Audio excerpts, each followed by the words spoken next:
Deixa eu começar me apresentando. Meu nome é Ingra Casagrande, para quem não me conhece, eu sou advogada. Eu convidei o Dr. Cristiano Gonzaga para falar aqui com a gente hoje a respeito dos crimes de responsabilidade, em virtude desse cenário que a gente tem vivido nos últimos dias. Cris, eu vou deixar você se apresentar. Se porventura eu for falando demais, se você precisar me interromper, fica à vontade. Ah, tranquilo. Bom, pessoal, boa noite. Turma aí do Brasil inteiro. Meu nome é Cristiano Gonzaga. Sou promotor de justiça aqui no estado de Minas Gerais e também sou professor de Direito Penal, Processo Penal e Criminologia. E também tenho livros, obras publicadas. E aqui agradeço ao pessoal do Direito News, a Ingrid Casagrande também, que está aí fazendo essa intermediação, para a gente poder trabalhar um pouquinho em cima desse tema tão sensível, tão complicado, que é o crime de responsabilidade, que recentemente aí a gente deparou com o presidente Jair Bolsonaro, enfim, supostamente tendo sido enquadrado nesse tipo de crime.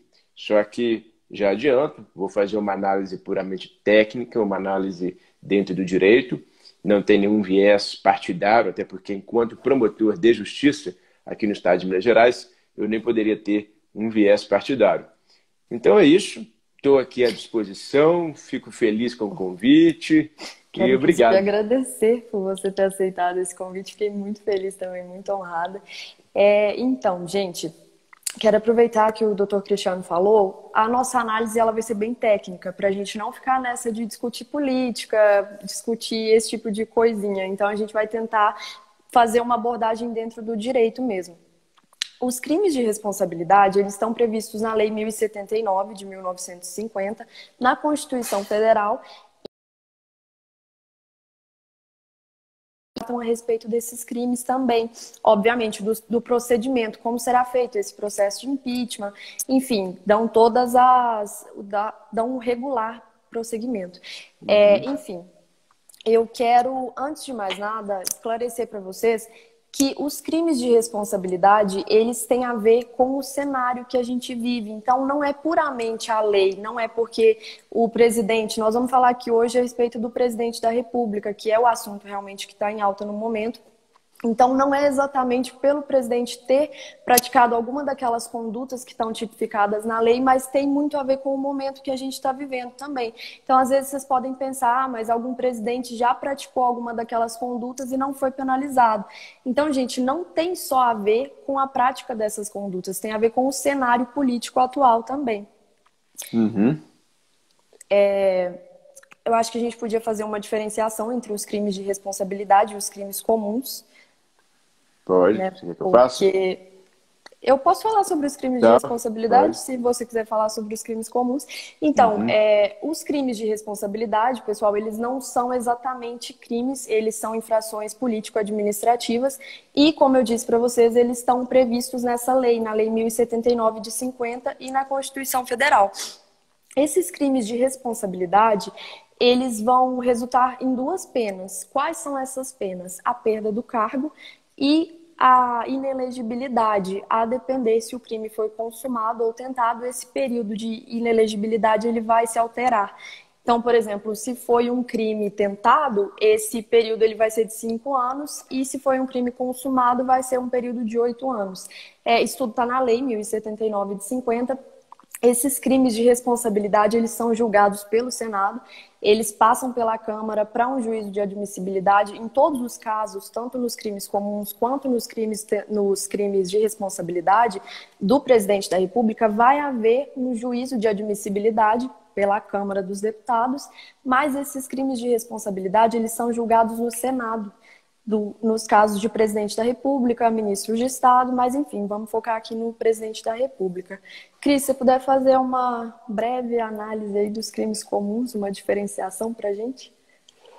Olha só, pessoal, para não confundir, os crimes de responsabilidade, igual foi colocado, na verdade não são crimes propriamente ditos, porque Isso. a expressão crimes, ela gera uma certa perplexidade, porque muitas pessoas pensam, se é crime, então ele vai ser preso, ele vai responder, vai receber uma pena privativa de liberdade. Não é isso. Os crimes de responsabilidade são infrações político-administrativas, conforme muito bem foi colocado aqui. O que você não pode confundir é o crime comum, que você tem os 3 elementos: fato típico, antijurídico e culpável. Quando você tem fato típico, antijurídico e culpável, aí ele vai receber uma pena privativa de liberdade. Aí sim ele vai ser preso, vai responder o processo penal. O crime comum, por exemplo, corrupção. Corrupção é um crime comum, que a pessoa que incidir nele tem uma pena de 2 a 12 anos.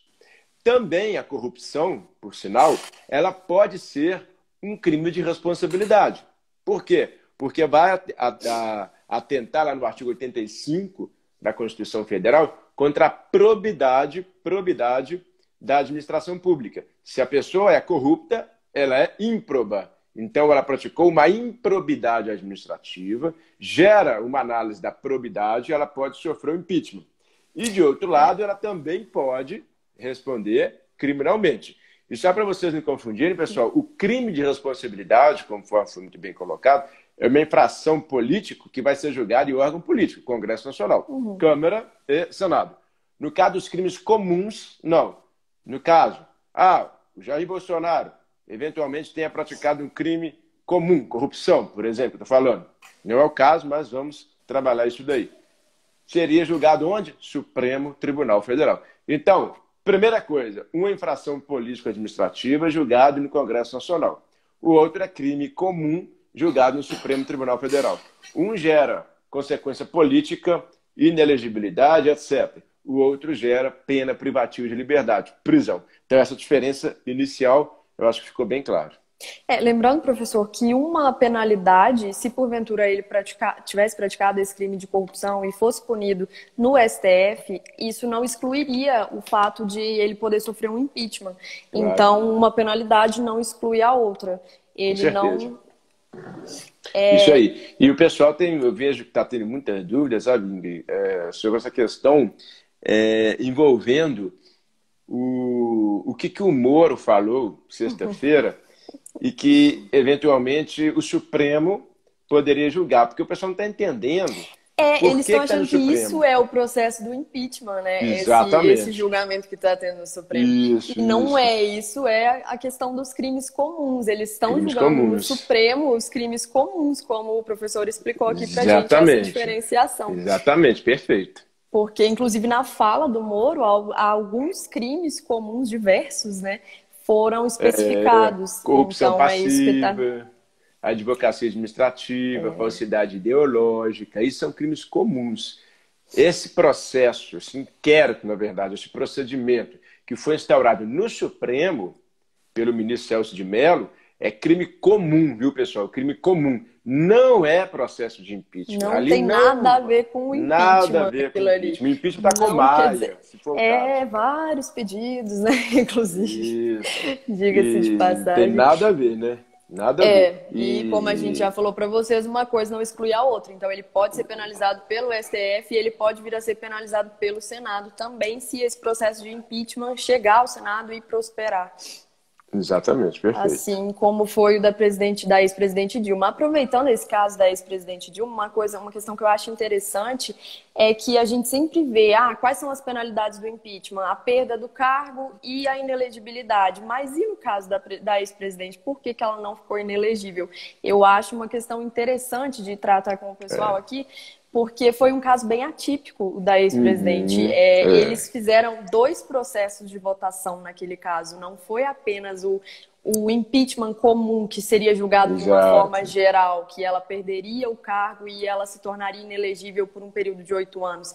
Naquele caso ali específico da Dilma, gente, eles fizeram 2 julgamentos. Então, no julgamento com relação à perda do cargo, ela foi condenada. E no julgamento que se tratava da inelegibilidade, ela não foi condenada. Então, é por isso que ela conseguiu continuar na carreira política, embora ela não tenha ganhado, né, no último cargo que ela se dispôs a concorrer, mas ela chegou a concorrer nesse cargo, a tentar a eleição.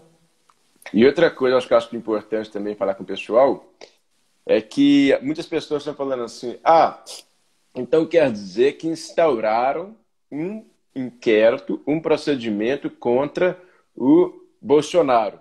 Isso é ruim para ele, então, porque instaurou um inquérito contra ele. Pessoal, olha só, não é nesse viés. Quem, inclusive, pediu para instaurar, porque o Supremo não instaura de ofício, quem pediu para instaurar foi o Procurador-Geral da República, o Aras. O Aras, ele só instaurou essa investigação contra o presidente da República porque o Moro teria imputado a ele crimes. E o viés, atenção, pessoal, o viés desse inquérito que o Aras fez, certamente não foi apurar crimes que ele eventualmente tenha praticado. Mas quem leu a peça, quem conseguiu aí ler, eu tenho essa peça aí também, foi publicizada, vai ver que no final o Aras fala: se não se comprovar a prática do crime ou dos crimes, que se instaure, olha só, que se instaure uma ação penal de denunciação caluniosa contra o Moro. Contra o Moro. E aí o viés seria o Moro respondendo por crime, porque imputou falsamente crimes a quem é sabidamente inocente. Denunciação caluniosa. Instaurou um inquérito contra ele já instaurou. Então, o artigo 339 da denunciação caluniosa já pode ser aqui visualizado. E aí, caso ele seja condenado, o que vai acontecer? Ele não vai conseguir candidatar-se em 2022. O Moro não consegue se eleger em 2022 porque ele vai ter a ficha suja. Ou se o Bolsonaro for condenado por esses crimes, ele também se torna aqui eventualmente inelegível. Ou seja, esse inquérito vai dar muito pano para manga. E atenção, vai ser ali analisado crime, não é crime de responsabilidade, não é ali impeachment, nada disso, é crime comum. Crime comum. Então, ou o Moro responde por denunciação caluniosa, se ele não comprovar aquilo, ou o Bolsonaro responde por aqueles crimes imputados a ele. Então, ali nós temos crimes comuns. Crime de responsabilidade é a questão do impeachment, né? Se quiser falar, né? Mas... deixa só eu repetir aqui. Uma pessoa pediu para... Flávia Oliveira pediu para repetir a questão da Dilma. Como eu estava falando para vocês, esse caso do impeachment, as penas que sofre a pessoa que pratica algum crime de responsabilidade e é penalizado com esse impeachment são as penas da perda do cargo, né, perda do mandato e a inelegibilidade. Então, isso seria, teoricamente, deveria ser julgado de uma forma geral. Essas duas penas seriam julgadas de uma vez. A pessoa foi condenada, então ela perde o cargo e ela se torna inelegível. A depender se foi tentado ou consumado, o período de inelegibilidade muda. Mas no caso da Dilma, o Senado julgou de duas formas. Então, eles julgaram duas partes, perdão. Eles julgaram a questão da perda do cargo, onde ela realmente perdeu, de fato, e eles julgaram depois essa inelegibilidade. E nesse julgamento da inelegibilidade, o quórum não foi suficiente, o quórum para que ela perdesse, para que ela ficasse inelegível. Então, por isso que a ex-presidente não ficou. Mas foi um caso bem atípico, inclusive ele não serve de jurisprudência para outros processos de impeachment. Foi bem atípico mesmo, gente. E eu acho também importante a gente trabalhar essa questão, porque muita gente está perguntando assim, bom, esses crimes de responsabilidade, então, agora, vamos trabalhar a infração político-administrativa. Os crimes de responsabilidade estão lá no artigo 85 da Constituição Federal. Os crimes são crimes que atentem contra a União, contra o livre exercício do poder legislativo, do executivo, judiciário, direitos políticos, segurança interna, lei orçamentária, que foi o caso da Dilma, cumprimento das leis e das decisões judiciais, e o caso de Bolsonaro, que eles estão falando de probidade na administração. Bom, vamos fazer a análise técnica agora? O caso do Bolsonaro, professor, sim, eu vou dando continuidade aqui. O caso do Bolsonaro, inclusive, o pedido do MBL,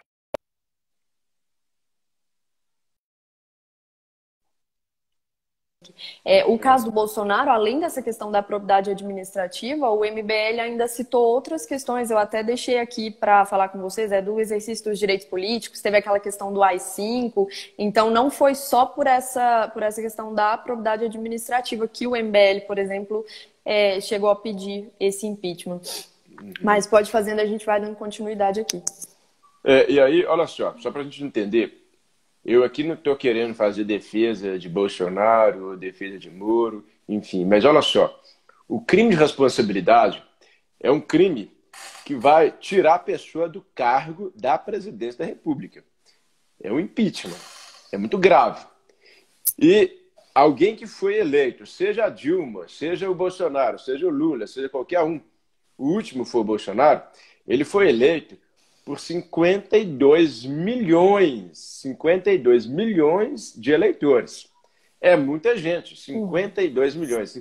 É muito eleitor. Então não é assim, o Moro falou, vamos lá para analisar a questão do Moro primeiro. O Moro falou que ele estaria interferindo na Polícia Federal, que ele estaria querendo proteger os filhos ou proteger os deputados da base, bolsonaristas.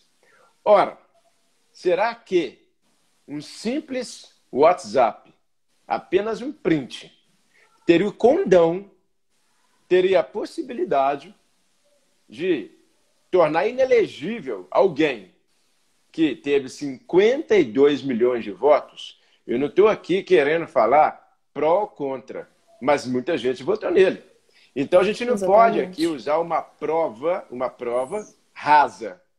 Isso é uma prova rasa? Ao meu ver, sim.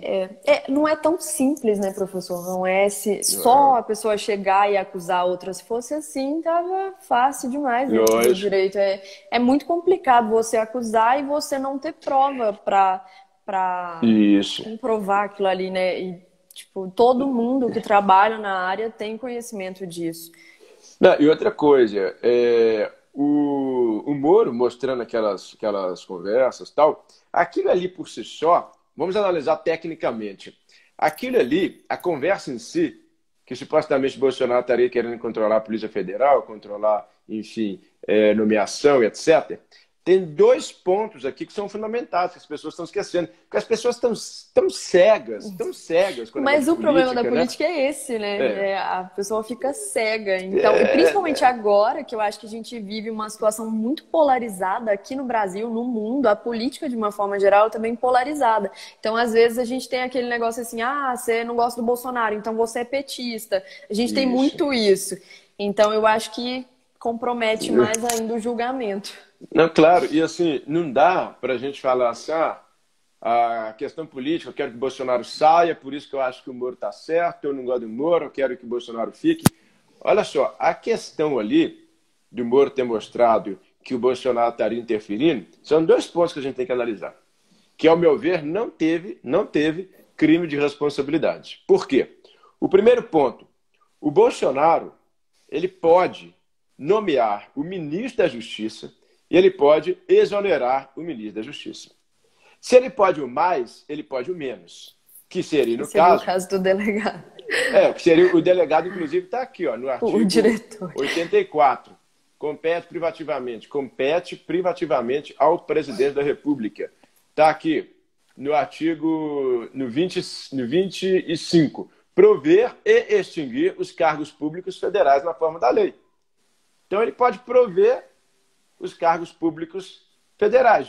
Diretor-geral da Polícia Federal é um cargo que compete ao presidente da República nomear. E também o cargo da Justiça. Então ele pode nomear, ele não tem nem que fundamentar. Claro que o que ficou ruim ali, que as pessoas estão reclamando, é porque ele motivou o porquê que ele iria exonerar. Aí as pessoas caíram em cima. Aí, por exemplo, falar em desvio de finalidade, do ato e assim por diante, tal. Mas só para a gente ver, ele poderia, inclusive, nomear e também destituir sem falar nada. Sem ninguém saber, né? Assim, de uma forma técnica, de fato, as pessoas elas estão olhando porque o Moro fala, desde o início ele me prometeu que eu nomearia o diretor-geral da Polícia Federal. Bobagem, mas, de qualquer forma, é uma competência do presidente, igual você até colocou pra gente. Então, por uma análise técnica, pelo fato simplesmente do Bolsonaro ter exonerado o diretor-geral e ter trocado ele, esquecendo que é uma pessoa do convívio dele, o simples fato dele ter exonerado e ter trocado esse diretor não configuraria nenhum crime, nem de responsabilidade, nem um crime comum. Isso. E aí agora a questão. Não, mas olha só, olha como é que a gente vai desmontar a tese do impeachment. E olha que eu nem sou muito favorável a regime de ultradireita, nada disso. Mas olha só, eu trabalhei, inclusive, para quem não me conhece, como promotor de justiça, eu trabalhei aqui no estado de Minas Gerais no apoio ao movimento dos trabalhadores rurais. Hein? Trabalhei no apoio à reforma agrária. Fui promotor de Justiça, que trabalhei no CAOCA, que chama Centro de Apoio Operacional ao Conflito Agrário, ou seja, trabalhei na questão do campo. Ou seja, eu seria o mais esquerda possível, né? Porque eu trabalhei nessa questão de defesa da reforma agrária, que é uma previsão constitucional, isso, reforma agrária. E eu estou fazendo defesa de Bolsonaro, que é de direita. Eu estou fazendo a defesa dele aqui. Então, olha só, o segundo ponto. A forma como o Moro colocou aquela prova. Aí cai por terra aquele negócio de falar assim, mas aí ele mostrou lá aquela conversa, mas o meio não era esse. O Supremo Tribunal Federal, por meio do Teori Zavascki, lá atrás, ele anulou exatamente esse, o mesmo juiz, que é o Moro, fez isso lá atrás. Ele mandou para a mídia, para a Globo, inclusive. Esse foi até um comentário que eu fiz. Eu falei, gente, não é a primeira vez que o Moro faz isso, que ele tem uma atitude dessa. Então, ele não poderia ter feito isso de novo. Ele fez lá atrás, o que o Teori Zavascki fez? O Teori Zavascki anulou a prova obtida por meio daquela gravação que o Moro fez, interceptação telefônica, melhor dizendo, da Dilma e do Lula. Porque falou que ele não poderia ter vazado a prova. E ele vazou, anulou. Teve um crime de responsabilidade da Dilma, um crime de obstrução da justiça da Dilma e do Lula, mas que não pode ser processado. Por quê? Porque a prova foi lícita. Porque a prova Exatamente. E agora vai acontecer a mesma coisa, ao meu ver. Porque o Moro pega uma conversa de WhatsApp em que uma das partes é o presidente da República, aí ele pega essa conversa, joga na Globo de novo. Ora, vai ter que analisar a preliminar de nulidade disso, vai ter que analisar se essa prova vale ou não. Se ele tiver outras provas, ok. Isso olhando, desculpa te interromper, professor, olhando pela questão política, pode até ter a ver com o clamor social, né? Porque as pessoas têm acesso a essa conversa se ele jogar na mídia, principalmente um veículo de grande comunicação. Então, as pessoas tendo acesso a essa conversa e vendo, entre aspas, o que está por trás, pelo menos na versão dele, isso geraria um clamor social, né? Por uma abordagem política, poderia ser a jogada, entre aspas, de ter colocado essa ali o que prova. ele fez foi só jogada política, né? Porque eu estou falando tecnicamente, está tudo errado. Tecnicamente, eu entendi. Porque a jogada política, óbvio que foi. Mas o que eu falei, assim, ainda que eles não vão considerar essa prova para um processo, pode interferir na questão do impeachment pelo clamor social. Que aconteceu lá atrás isso. O impeachment surgiu quando o Moro jogou a conversa da Dilma e do Lula na Globo. Foi ali que começou o impeachment. Foi exatamente ali. E foi exatamente, de novo, a mesma forma que o Moro usou. Ao meu ver, com o devido respeito, uma forma covarde.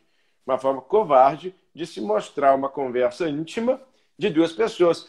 Professor, você está defendendo, então, os crimes que o Bolsonaro fez? Óbvio que não. Você está fazendo uma abordagem técnica. Aqui, não, mas aqui... Está olhando pelo...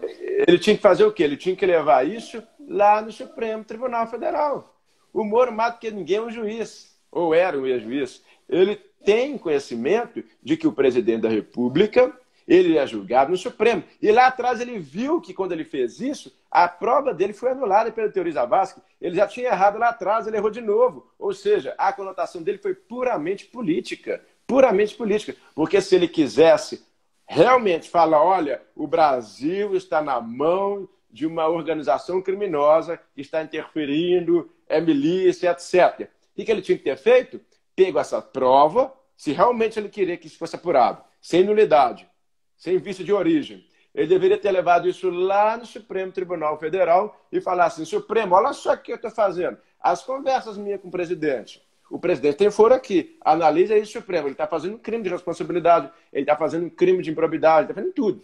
Então, o Supremo seria o local correto. Mas aí, quando ele busca a mídia, aí, para mim, ele encerra toda a questão técnica que ele queria, e falar que queria que o povo ficasse sabendo. Isso aí é papo furado, não existe. Até porque o povo ia ficar sabendo se fosse no Supremo. O Supremo ia analisar, ia ser decretado o sigilo, mas ao final seria condenado ou não. Isso seria publicizado. E as pessoas estão confundindo muito publicizar prova e publicizar decisão. A prova não pode ser publicizada, porque senão ela é anulada. Aqueles que não conhecem de processo penal acham que a prova tinha que ser jogada na mídia, publicizada. Inclusive, a gente tem agora vedação, tabu de autoridade. É abuso de autoridade quando a gente joga isso na mídia. Tem até um crime para isso. Até tô falando aqui agora com você, né? É que eu lembrei. Pode até ser um crime de responsabilidade. Ótimo. É até um crime que pode ter cometido de abuso de responsabilidade, abuso de autoridade. Então, pessoal, eu não estou defendendo ninguém. Eu estou aqui querendo falar que se tem prova, vai no local certo. Por exemplo, alguém fala assim comigo, professor, uma pessoa foi estuprada no meu prédio. Eu falo, é mesmo? É. Ah, eu vou lá na Rede Globo. Eu falei, não, é a mesma coisa, eu vou lá na Rede Globo? Não, você vai pegar essas provas que você tem, vai trazer para mim no Ministério Público ou para o delegado de polícia, a gente vai averiguar, vai investigar.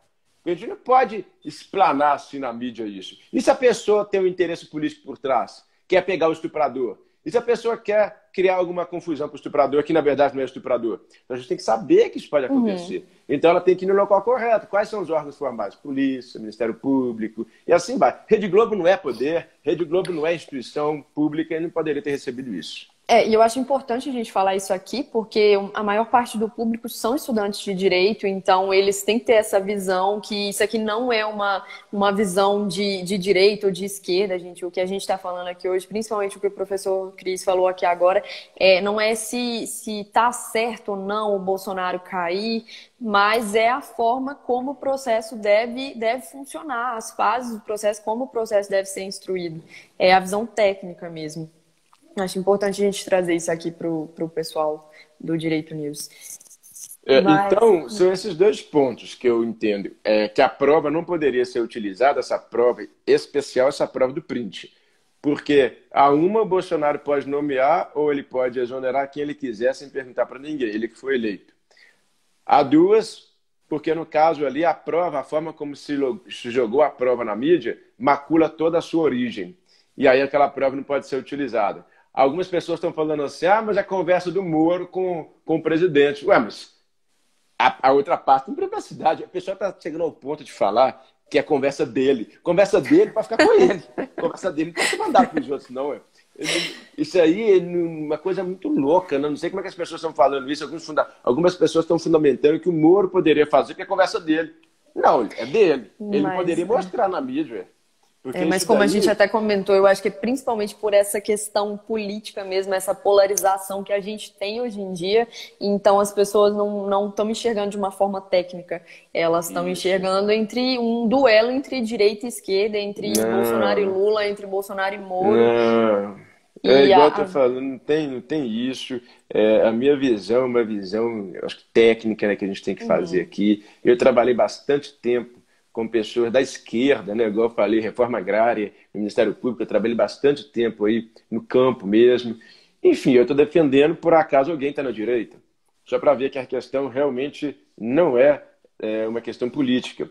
E eu acho, pessoal, outra coisa, o MBL está lá com um pedido de impeachment. Mas, salvo engano, acho que tem 14 pedidos de impeachment, não sei, cara. Tem quase 30. 30, né? Então, quase assim, 30. Esses pedidos de impeachment, eles têm que ter uma seriedade também. Eu não sei quais são aqui os fundamentos do MBL, etc. Inclusive, só te interrompendo para falar a respeito desses pedidos de impeachment, até agora o Maia não deu prosseguimento a nenhum deles, mas um desses pedidos ele chegou a analisar e ele indeferiu porque era um pedido anônimo de impeachment. Então essa questão do anonimato, a gente sabe que é vedado. O impeachment ele tem que vir com a assinatura, ele tem que vir com o nome da pessoa. Até lembrando, gente, que qualquer pessoa pode fazer esse pedido de impeachment para o presidente da Câmara, mas ele tem que ser, obviamente, assinado e com firma reconhecida. Está no regimento interno da Câmara, está inclusive na Lei 1079, também em 50. Então foi o único pedido que o Maia chegou a analisar e ele indeferiu esse pedido até o STF, acho que na sexta-feira, salvo engano, pediu informações a respeito de todos esses pedidos de impeachment, em especial de da data de 31 de março, que está lá na Câmara ainda, e não teve nenhum prosseguimento, não teve nada. Mas aproveitando que você falou nessa questão da seriedade, esse único pedido que ele chegou a analisar era um pedido que sequer cumpria aquelas regras que o impeachment deve cumprir para prosperar. E essa questão, pessoal, de sexta-feira também, eu acho que muitas pessoas começaram a querer falar que o Bolsonaro interferiu nos poderes, interferiu para proteger os filhos, os deputados da base aliada dele. Enfim, isso daí, se de fato existiu, tem que ser analisado, insisto, no local adequado. Que as pessoas estão achando que elas têm o direito de descobrir, de saber tudo que acontece nos poderes. Não é por aí. Não é por aí. Ah, não tem não, professor, o princípio da publicidade. Mas calma aí, o princípio da publicidade, ele não é desse jeito, igual o pessoal acha. O pessoal acha que o princípio da publicidade é jogar na mídia e todo mundo ficar sabendo e julgar. Não é assim. Não é assim. O princípio da publicidade, ele faz com que um presidente seja assim julgado, seja instruído o processo, mas no local adequado. E aí, lá no Supremo Tribunal Federal, ou lá na Câmara dos Deputados, quando for aceito o impeachment, se for aceito o impeachment, isso vai ser público. Essa é a publicidade. E aí a gente viu que no caso da Dilma, de forma muito horrível, os deputados votavam. Pelo meu cachorro, pela minha mulher, pelo meu filho, eu voto sim.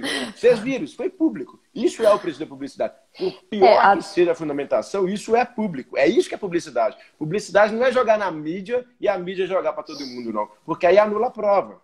Tem que tomar muito cuidado. Porque a publicidade em excesso anula a prova. Tanto é que, nos casos dos Estados Unidos, direito norte-americano, lá os julgamentos são todos secretos, são sigilosos. Até porque tem coisas muito graves ali sendo julgadas. Então tem situações que eu não posso vazar, porque senão o povo ele faz um julgamento. E aí o povo, quando faz o julgamento, ele não volta atrás. É igual ao tribunal do júri. Quando a gente vê falando que, porventura, o assassino tal é matador, bandido, foi nesses programas todos, Balanço Geral, da Atena tal. O jurado que vai julgar isso, ele dificilmente absolve. Ainda que ele conheça a prova técnica com o promotor de justiça lá no júri e com o advogado. Dificilmente ele absolve. Por quê? Porque ele ficou ouvindo da Atena, Balanço Geral, etc.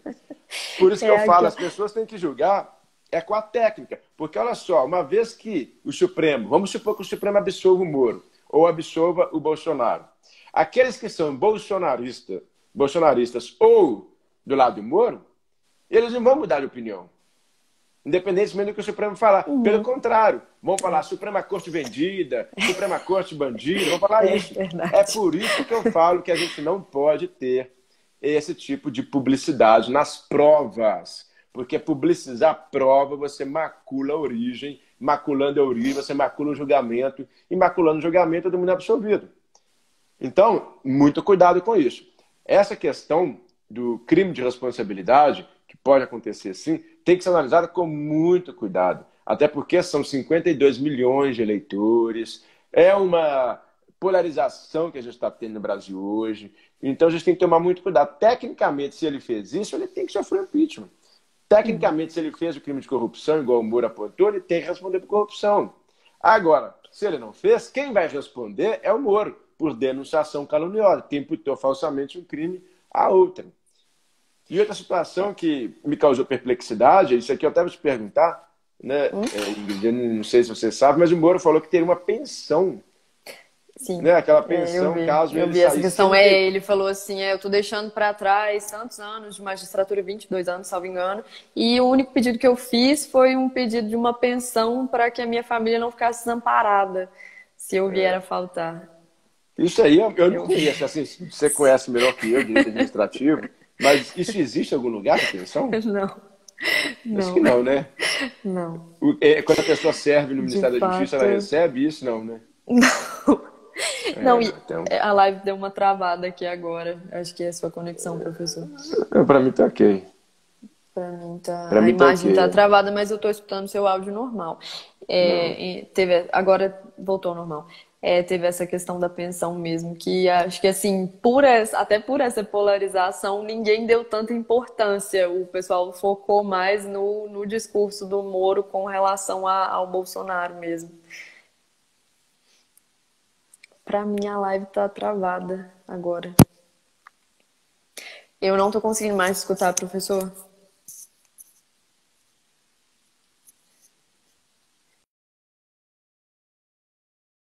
Mas a imagem saiu até, vou colocar de novo. Só um minutinho, gente, por favor. Às vezes a internet dá uma falhada. Voltou? Ai, voltou. Agora tá certo. E eu acho que o pessoal ficou bem focado nessa delação, né? Como todo mundo estava falando, com relação ao Bolsonaro, e ninguém deu muita importância nessa questão da pensão que ele chegou a falar. Isso daí. E então, assim, eu acho que essa questão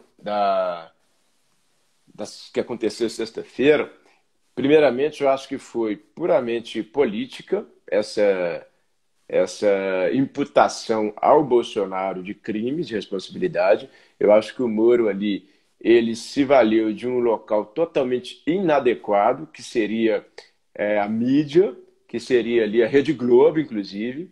Eu acho que ele se valeu de uma informalidade, que seria pegar o WhatsApp, printar, mostrar para os outros a conversa. Ele se valeu de vários mecanismos que mostram uma certa visão política da coisa. Porque se realmente ele quisesse, tecnicamente, falar, olha, o Bolsonaro fez crime de responsabilidade, ele está interferindo na polícia, ele fez crime de corrupção, ele chegaria lá no Supremo Tribunal Federal, se fosse crime comum que ele quisesse imputar, ou ele chegaria no Maia e levaria essas provas. Mas ele não o fez. Quando ele não faz isso, ao meu ver, a ideia é política. Política. E quando você tem política no meio, aí fica difícil você analisar a conduta. Porque política é uma arte, né? Política é uma coisa muito abstrata. A gente não tem aqui um regulamento político. A gente não tem leis, que regem como ser político. É uma questão muito pessoal, tem a bravata. É verdade. Inclusive, essa questão do impeachment, por exemplo, essa questão da probidade administrativa, o capítulo que fala sobre isso e o crime que eles imputam, o crime de responsabilidade, eu vou até ler aqui para vocês, é o artigo 9, item 7. Proceder de modo incompatível com a dignidade, a honra e o decoro do cargo. Assim, não dá pra gente negar que é realmente um item bastante subjetivo.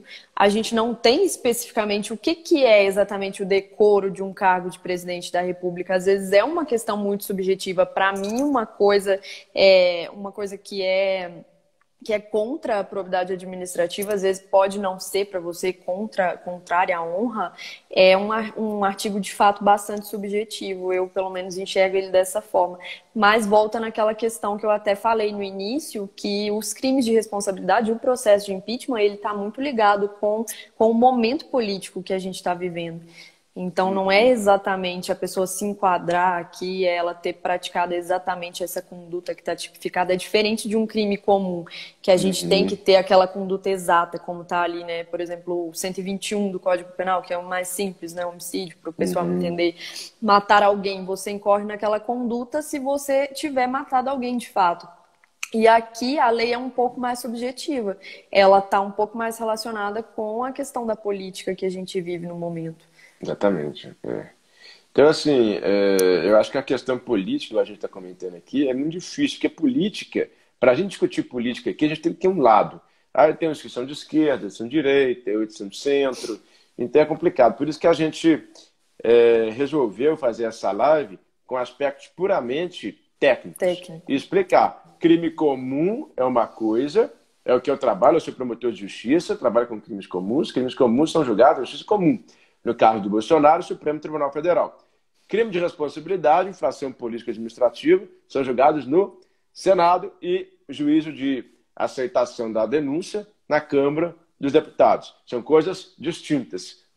A competência é distinta, inclusive. Então, a gente está olhando aqui, sexta-feira, o que aconteceu? Sexta-feira aconteceu tanto imputação de crime de responsabilidade, mas que, ao meu ver, não aconteceu, quanto crime comum. Os crimes comuns, eu não sei se aconteceram ou não.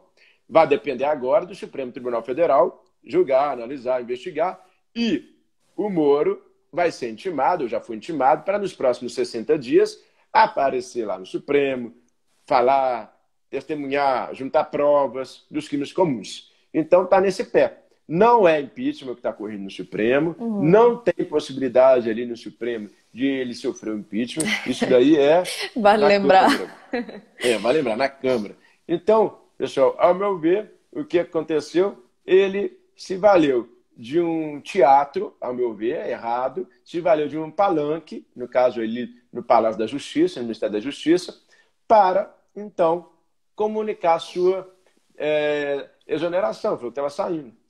Ao meu ver, ali, ele usou muitas expressões políticas. Então, foi um cunho político, infelizmente. Porque o Moro é um excelente juiz, foi um juiz aí na Lava Jato, foi um juiz aí que mexeu no vespeiro, numa situação É assim que importante até ninguém nunca destacar que a teve gente não está coragem. falando nada sobre isso aqui. A Exato. gente está A falando gente dessa. está analisando o Moro político. Eu estou analisando o Moro ministro. O Moro ex-ministro da Justiça, na verdade. Estou analisando a conduta dele naquele dia especial, sexta-feira. Não estou analisando a Lava Jato, nada. Isso aí, ele foi um juiz, etc. Só que aí, uma vez que ele sai da magistratura e vai para o Ministério da Justiça, ele se torna um político, obviamente. Só que um político que, se ele imputa crimes, imputa fatos, obviamente ele tem que provar. Não é mais um juiz lá em Curitiba que ele simplesmente recebia as provas. Agora não, agora se ele alegar, ele tem que imputar, né? Então, acho que... Tem um pessoal falando aqui, fala agora sobre a postura do presidente. Gente, então, é exatamente isso que a gente está falando.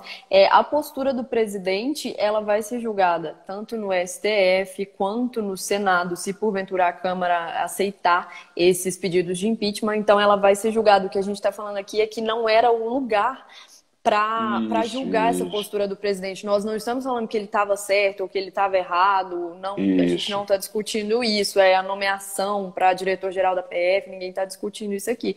A gente está falando da questão do local, dos procedimentos mesmo, de como que ele vai responder esses crimes comuns, como que ele vai responder esses crimes de responsabilidade. Aproveitando, vou até falar um pouquinho para vocês a respeito do processo de impeachment. É só para vocês terem mais ou menos uma ideia, eu acho que todo mundo aqui lembra um pouco do processo do impeachment da ex-presidente Dilma, mas o que acontece? Quem é que pode fazer esse pedido de impeachment? Qualquer pessoa pode, e esse pedido ele é feito para a Câmara dos Deputados. Então, na Câmara dos Deputados vai haver investigações, vai ter CPI para investigar isso, e então vai passar por um quórum de aprovação de 2/3. Na Câmara dos Deputados, outra coisa que eu quero ressaltar é que a pessoa ela tem o direito de se defender, esse prazo é de 10 sessões, e ela pode elaborar a defesa dela durante esse prazo. Passada essa fase, se esse processo, que ainda não é processo enquanto ele está na Câmara dos Deputados, se ele é encaminhado para o Senado, é o Senado que vai fazer esse julgamento. E uma outra coisa que eu quero falar com vocês, a ADPF 378, ela trouxe para a gente que não necessariamente o Senado ele tem que aceitar esse pedido de impeachment. Então, ele é um órgão autônomo, ainda que a Câmara tenha aceitado, tenha mandado para o Senado para que ele faça esse julgamento, o Senado pode falar, opa, peraí, nós não vamos julgar, está parado, vai arquivar. Chega, acaba, encerra, o processo arquiva. Mas se por um acaso o Senado for votar esse processo, ele passa por um juízo de admissibilidade, que é feito por maioria simples, quórum de maioria simples, e depois o julgamento ele é feito por 2/3 também, maioria qualificada. Nesse caso, o presidente do STF ele preside essa sessão, que é uma sessão aberta. Eu acho que vocês estão lembrados disso da época da Dilma, até o professor falou, né, daquelas questões, eu voto pelo meu cachorro. Foi uma sessão aberta, inclusive é uma votação nominal, as pessoas são chamadas os senadores são chamados para que eles votem, e então há uma resolução que é como se fosse a sentença nesse caso, onde vai ser imposta a pena que, como eu já falei para vocês, é a perda do mandato e também a inelegibilidade, que, dependendo, pode ser por um período de 5 ou de 8 anos. Isso aí.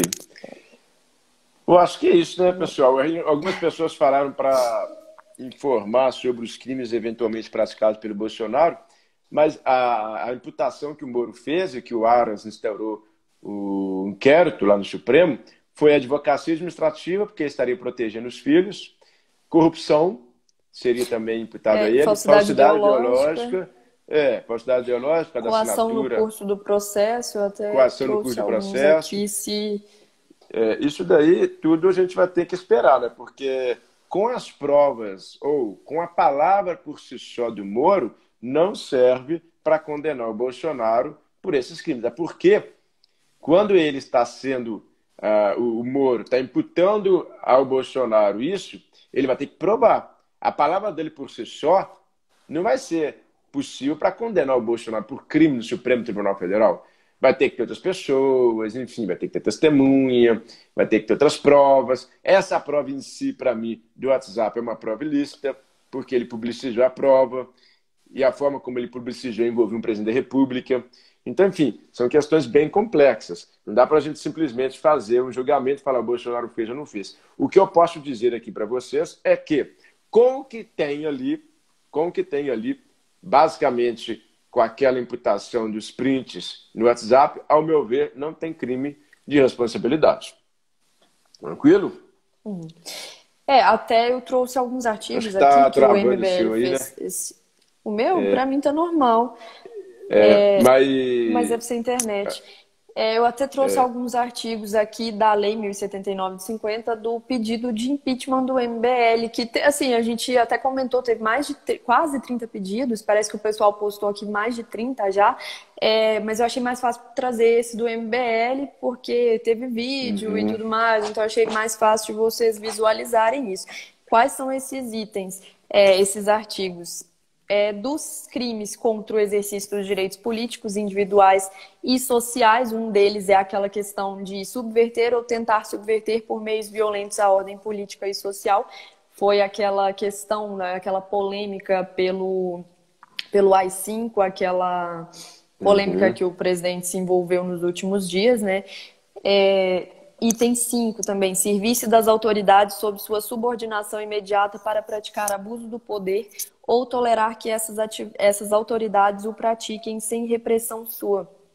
Esse aqui, pelo que eles estavam tratando no pedido de impeachment, teria ligação com aquela declaração do ex-ministro, no sentido de que o Bolsonaro estava tentando interferir na Polícia Federal e que ele queria colocar alguém do convívio dele para ter acesso a esses relatórios de inteligência.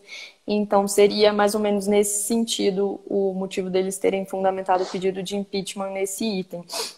O outro é o que a gente já comentou com vocês, de proceder de modo incompatível com a dignidade, a honra e o decoro do cargo, que é dos crimes contra a probidade na administração, que eu até falei que eu acho bastante subjetivo. Esse item mais uma vez, depende do cenário político. Então, e o pedido de impeachment, né, ele vai depender bastante disso, até porque a gente precisa de um quórum de votação tanto na Câmara quanto no Senado. Então, a gente sabe que depende da influência que o presidente tem no Congresso também, essa questão do impeachment. Eu acho que é isso, né? Eu tô vendo se tem alguma pergunta aqui do pessoal para a gente responder. Uma das últimas aqui foi por que o Rodrigo Maia ainda não se pronunciou. Ele até se pronunciou ontem, salvo engano, gente, pedindo paciência. Mas acredito que seja uma questão política também. A gente não pode falar aqui com certeza que é ou não. Mas já tem mais de 30 pedidos e, como eu já disse para vocês, até o STF pediu esclarecimento de uma pessoa que entrou com um pedido de impeachment na data de 31 de março e até então o presidente da Câmara não se pronunciou a respeito desse pedido. Então, realmente está tendo uma demora, mas nós não temos nada na legislação, inclusive no regimento interno do Senado, da Câmara, em lugar nenhum, nós temos alguma penalidade para essa demora, para essa omissão, digamos assim, por parte do presidente da Câmara. Então, de fato, a gente tem que esperar. Não tem nenhuma punição. Estou vendo se tem mais alguma questão que ficou aqui para a gente responder. Às vezes a gente não vê as perguntas, vai falando e não vê as perguntas. A palavra do Moro é uma notícia crimes. Recém abriu inquérito. Como fazer juízo se não há crime? E o que o Moro fez, até vi algumas pessoas comentaram aí, o que o Moro fez, até foi bem colocado aqui por alguma pessoa, o Odegardo, né? Que realmente o que o Moro fez é uma notícia crimes, né? Ele fez aqui a suposta notícia de um crime. E o Ministério Público vai ter que provar, obviamente, né? O Ministério Público Federal, o PGR. E, claro, o PGR vai ter que provar como? Ouvindo o Moro, perguntando se o Moro vai ter outras provas ou não, se tem outras pessoas que podem ser ouvidas, enfim. Então, isso aí, lá no Supremo Tribunal Federal, não vai ser um julgamento tão rápido assim. Não vai ser algo que o Bolsonaro vai ser preso, ou até mesmo o Moro vai sofrer uma denunciação caluniosa e tal. É um processo, vai demorar. Aliás, ali é um procedimento de investigação, porque o foro do Bolsonaro é no Supremo. Então, a investigação vai ser no Supremo e o processo vai ser no Supremo. Ou seja, vai demorar um pouco isso daí ainda. Tranquilo, pessoal? Professor, faltam 5 minutos. Acho que a gente pode encerrar por aqui. Eu quero te agradecer mais uma vez. Muito obrigada por ter aceitado esse convite. Muito feliz, muito honrada. Quero agradecer também o pessoal do Direito News, tá abrindo esse espaço aqui pra gente mais uma vez, né? Muito bom estar aqui falando com vocês. Gente, vou deixar aqui as minhas redes sociais. Deixa minha rede social, vou só pegar meu livro ali. Tá, só pega meu livro aí. Pega lá que ainda dá um tempinho. Gente, então, deixar aqui minhas redes sociais. Eu tenho costume de postar esses vídeos falando sobre direito, dicas de direito, tentando descomplicar um pouquinho para vocês, porque a gente sabe que muita coisa, às vezes, eles complicam sem necessidade, né? Então, meu Instagram é Ingra Casagrande, todas as minhas redes sociais, YouTube, Facebook, LinkedIn, quem tiver interesse. Vou só esperar o professor voltar com o livro. Prontinho. Deu para chegar aqui? Pessoal, pode falar? Ainda tem um tempinho, pode falar? Oi, gente, para quem não conhece, eu tenho um manual de criminologia pela editora Saraiva, tá? Saraiva Jur. Esse manual de criminologia é o manual mais vendido hoje no Brasil, tanto pela Amazon quanto pela editora do Direito, que é da Saraiva. Ele está em primeiro lugar nas vendas. Beleza, pessoal? Para concurso público da Polícia, Polícia Civil do Paraná, que vai ter agora, Polícia Federal, enfim, manual de criminologia. E também, para aqueles que já conhecem, são meus alunos, eu lancei a minha apostila de Direito Penal, que é a parte geral e parte especial, atualizada com o pacote anticrime, também pacote anticrime, lei de abuso de autoridade. Essa apostila é parte geral e parte especial, com doutrina, jurisprudências do STF e do STJ nos últimos 5 anos. Coloquei, e também questões relevantes de concursos públicos. A apostila e o meu manual. Os links da apostila e do manual, só é você ir lá no meu Instagram, que é o @CrisGonzaga. Eu deixei aí agora, professor. Ótimo. Acho que tá certinho, né? É Cris Gonzaga mesmo. Isso. Só é aí no meu, aí. Tá aí, ó, @CrisGonzaga, que aí você vai ver lá o link da apostila, o link do manual de criminologia. E só tenho a agradecer a você, né? Claro, ao Direito News. Fique à vontade, tá, Ingrid? Se precisar de mim aí. Nossa, foi uma honra, professor. Muito obrigada. A gente faz sempre que precisar, essas análises que sejam sempre. Te agradeço demais. É claro, muito importante. Gente, deixei aí as nossas redes sociais e eu vou deixar a live salva aqui também no IGTV do Direito News, tá bom? Obrigada mais uma vez, professor. Boa noite. Até mais, Vanessa. Até. Tchau.